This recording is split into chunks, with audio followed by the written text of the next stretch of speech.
Halo rekan-rekan mahasiswa. Dalam mata kuliah sanitasi tempat umum, aspek higien sanitasi peralatan makan di rumah makan adalah hal yang sangat krusial untuk kita pelajari. Seorang sanitarian harus memiliki kompetensi dalam menilai dan menguji setiap peralatan. Kita harus memastikan alat tersebut benar-benar aman dan bebas dari kontaminasi. Melalui uji usap peralatan makanan, kita dapat mengidentifikasi tingkat kebersihan secara ilmiah dan objektif. Kita tidak bekerja berdasarkan asumsi, melainkan berdasarkan data. Video ini menggambarkan bahwa peran sanitarian bukan hanya pengawasan, tetapi juga sebagai garda terdepan dalam melindungi kesehatan masyarakat luas melalui prinsip sanitasi yang tepat. Penerapan prinsip higiene yang benar adalah kunci keselamatan publik. Mari kita simak materi ini dengan seksama. Selamat belajar dan salam sehat. Video ini menjelaskan prosedur uji kebersihan piring menggunakan metode swab. Pemeriksaan dilakukan untuk mengetahui jumlah angka lempeng total atau ALT, serta keberadaan bakteri E. coli pada permukaan piring yang telah dicuci. Tujuan pemeriksaan ini adalah untuk menilai apakah proses pencucian alat makan sudah higienis. Hasil pemeriksaan dibandingkan dengan standar Kemenkes, yaitu ALT maksimal 100 koloni per cm persegi dan E. coli harus 0. Sebelum mengambil sampel, petugas wajib menggunakan alat pelindung diri, yaitu sarung tangan dan masker. Hal ini bertujuan untuk mencegah kontaminasi dari petugas ke sampel. Swab steril dibasahi menggunakan NaCl steril. Setelah itu, swab diperas pada dinding tabung agar tidak terlalu basah.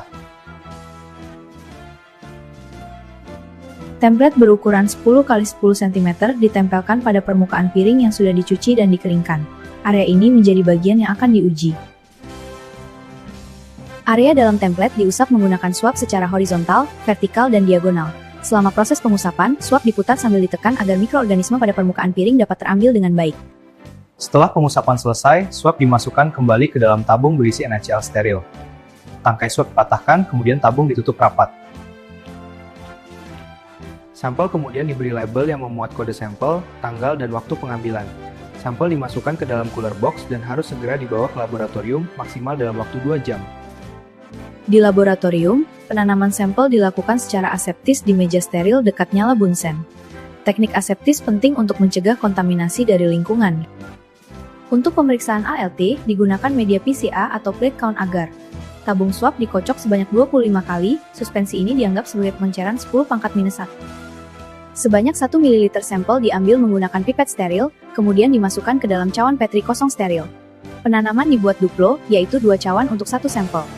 Media PCA bersuhu sekitar 45 derajat Celcius dituangkan sebanyak kurang lebih 15 ml ke dalam cawan, kemudian digoyang membentuk angka 8 sebanyak 6 kali agar sampel dan media tercampur merata. Cawan dibiarkan hingga media memadat selama kurang lebih 15 menit tanpa dibuka. Setelah padat, cawan dibalik dan diberi kode sampel serta tanggal pada bagian bawah cawan. Untuk pemeriksaan E. coli, digunakan media EMBA. Dari tabung swab yang sama, diambil 0,1 ml sampel menggunakan pipet steril. Sampel diteteskan ke permukaan media EMBA yang sudah padat. Kemudian sampel diratakan menggunakan batang L steril hingga kering. Teknik ini disebut spread plate. Setelah proses perataan selesai, cawan dibalik dan diinkubasi pada suhu 37 derajat Celcius selama 24 jam. Setelah 48 jam, koloni yang tumbuh pada media PCA dihitung menggunakan koloni counter. Semua koloni yang tampak dihitung sebagai hasil ALT. Perhitungan ALT dilakukan menggunakan rumus. Rata-rata jumlah koloni dikali 10 ml dikali 10, sehingga diperoleh total kuman dalam 100 cm persegi. Sebagai contoh, jika diperoleh 40 koloni. Karena hasil ini masih di bawah 100 koloni per cm persegi, maka dinyatakan memenuhi syarat atau MS. Pada media MBA, hasil diamati setelah inkubasi 24 jam. Kehadiran warna hijau metalik mengkilap merupakan indikator spesifik yang menunjukkan sampel terkontaminasi bakteri E. coli sehingga sampel tersebut dinyatakan tidak memenuhi syarat. Hasil pemeriksaan dibandingkan dengan standar Kemenkes. Untuk ALT, hasil dinyatakan memenuhi syarat apabila jumlah koloni kurang dari atau sama dengan 100 koloni per cm persegi. Untuk E. coli, hasil harus 0 A negatif. Apabila ALT melebihi standar atau ditemukan E. coli, maka hasil dinyatakan tidak memenuhi syarat. Perlu dilakukan evaluasi terhadap prosedur pencucian, pengeringan, serta penyimpanan alat makan.